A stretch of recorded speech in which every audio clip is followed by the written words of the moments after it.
Monsieur le préfet, monsieur le sous-préfet, monsieur le vice-président du département, monsieur le président du pays, Richard Anton, monsieur le président de la communauté de communes, monsieur le maire, madame la présidente, mesdames et messieurs, le président Maillard-Rossignol m'a demandé donc de le représenter ce matin pour vous dire toute la satisfaction qui était celle de la région, de voir aboutir, se concrétiser avec cette inauguration aujourd'hui ce beau projet. C'est vrai que la région Normandie, depuis l'origine, moi j'ai venu ici pour la première fois en 2005-2006, évidemment a fait confiance, a souhaité faire confiance aux porteurs de projet, à l'association 1001 Légumes, qui a été lauréat du premier appel à projet mis en place par la région pour soutenir de manière volontariste le développement de l'économie solidaire en 2006. On a fait confiance aux porteurs de projet, à cette association, mais on était sans doute on était quand même, il faut le dire, assez loin d'imaginer que si peu d'années après, on se retrouverait aujourd'hui à inaugurer ce bel endroit, cette belle réalisation qui a quand même la grande qualité d'allier la rénovation d'un patrimoine, d'un bâti qui nous est précieux en Normandie, et puis la mise en œuvre de techniques d'efficacité énergétique qui sont tout à fait innovantes, tout à fait dernier cri, si j'ose dire. Donc moi c'est ça qui me réjouit, enfin qui nous réjouit, c'est cette espèce de parcours de réussite, de success story que représente finalement cette réussite sur votre territoire, Monsieur le Président, parce que bon voilà, le 1001 Légumes, ça a été dit, une petite association qui a dû d'abord faire la preuve de sa crédibilité, puis qui très vite, je pense, réussit, et c'est ça qui est intéressant, parce qu'elle a su fédérer. Moi, chaque fois que j'ai eu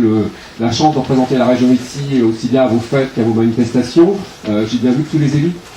élus locaux étaient présents, étaient engagés, avaient confiance dans ce projet, le soutenaient. J'ai vu aussi,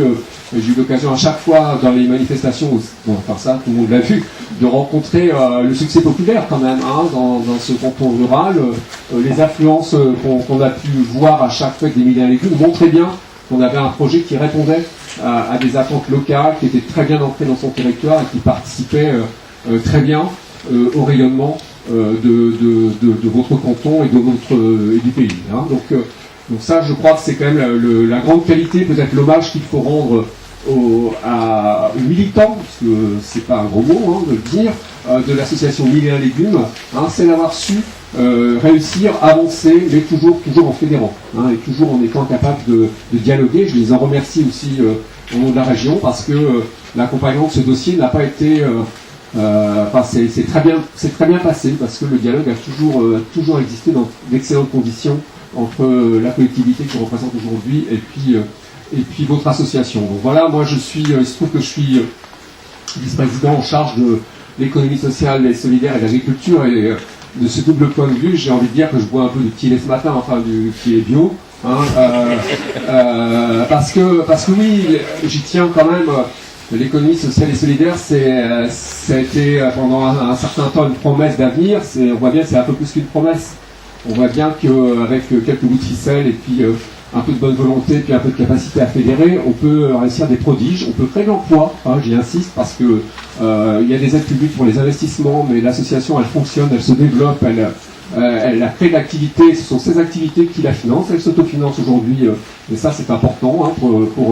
pour la région. Soutenir l'économie solidaire, c'est pas mettre en place une économie assistée, c'est donner un coup de pouce au démarrage d'activités, mais créer des activités qui trouvent leur financement par elles-mêmes, qui trouvent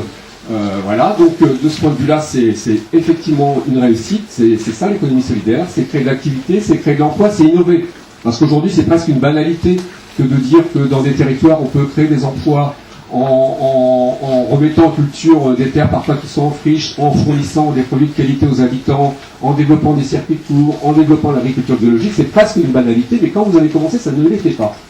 Et de ce point de vue-là aussi, c'était innovant. On en était au démarrage, souvenez-vous un petit peu du mouvement qui s'est un peu développé, qu'on a vu depuis, qui s'appelle des AMAP, autour des AMAP, de ces systèmes qui permettent à des gens de venir chercher des paniers et de se nourrir mieux et pas moins cher, ou en tout cas pas plus cher. Donc tout ça, c'est aussi ça, l'économie solidaire, c'est une économie de l'innovation. Et puis voilà,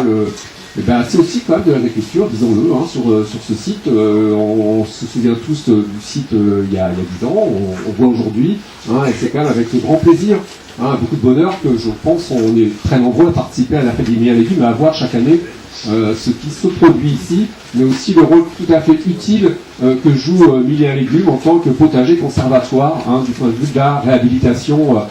des variétés anciennes et puis en procurant du plaisir à tous les gens qui viennent et qui redécouvrent ces variétés. Donc voilà, j'ai arrêté parce que je serais intarissable. Milliers Légumes, c'est un projet que j'ai eu la chance et le bonheur de suivre et de fréquenter assidûment depuis maintenant 8 ans. Donc je vous remercie infiniment, je vous félicite vraiment du travail qui a été accompli ici vous avez quand même bien la chance sur votre territoire d'avoir des porteurs de projets comme ceux de Milliers Légumes.